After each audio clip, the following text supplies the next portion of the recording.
Hi, I am Dr. Shashi Agarwal. I am a consultant in obstetrics and gynecology. I am currently practicing in Agarwal Healthcare, Jamloor, Bangalore, India.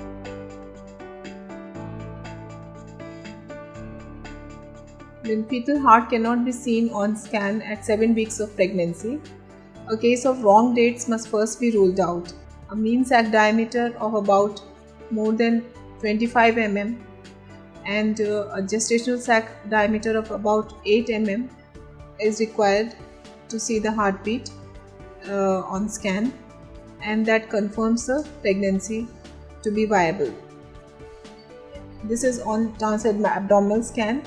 On transvaginal scan, a sac diameter of about 20 mm and a gestational sac diameter of about 7 mm is required to see the heartbeat. Also, the serial beta HCGs can be done to confirm a pregnancy. To manage a case with absent fetal heart at 7 weeks, first the ectopic pregnancy or heterotopic pregnancy should be ruled out.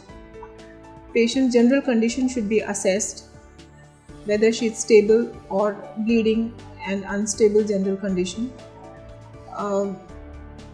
Also, the case should be discussed with the patient party and their opinion should be taken into account.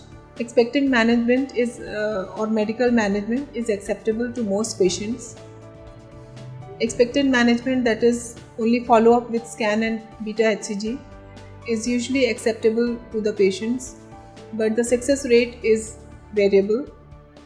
We can wait till about 2 weeks for the expectant management to work. Medical management with vaginal misoprostol has found to have success of about 80% and quite acceptable to the patients. A DNC is usually required in an unstable patient who is bleeding heavily or who is traveling, or according to patient wishes if she doesn't want to wait.